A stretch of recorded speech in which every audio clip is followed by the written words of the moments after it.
understands how the government functions, how it works, and what are actually in these bills instead of just these simple play on words, but they end up signing their own death warrants. What can be a solution to that?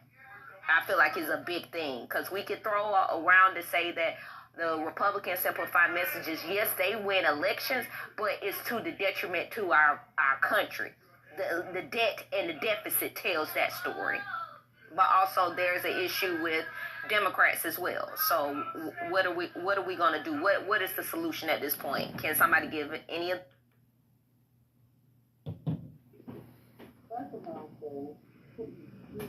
So from what I'm hearing, based on the conversation, there are two things. Hold on, Robert. In this conversation.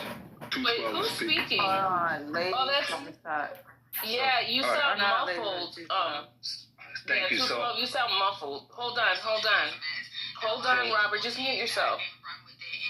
212, do you want to go? Okay, go ahead.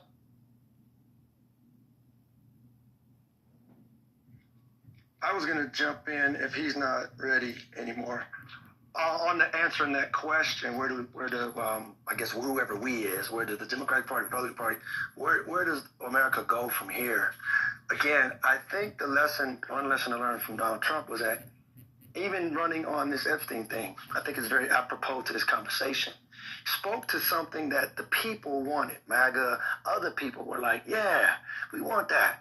And obviously, it was a kind of a thing. Like, I can make an analogy to housing in New York or whatever, affordable living in your city, your state. And yeah, okay, cool. There's some actual game plans, whether they're radical or not. There's like some very clear, one thing the Democratic Party didn't have compared to the Republican Party was they didn't have a Project 2025. They didn't have a project anything. There was no, this is what we're passionate about, putting out in front of the people.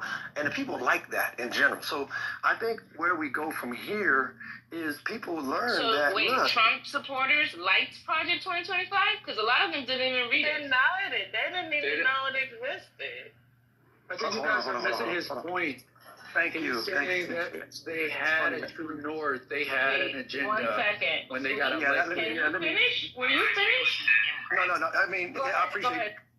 Yeah, I know. TC's hitting the nail on the head, though, but I would like to finish off the thought. But it's right in that vein that an agenda beats no agenda every day of the week.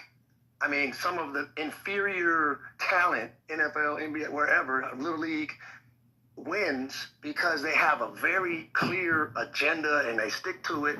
Now, I'm not here to argue that everybody in the Republican Party knew what it was. Even Donald Trump tried to deny that he even knew what the hell it was. However,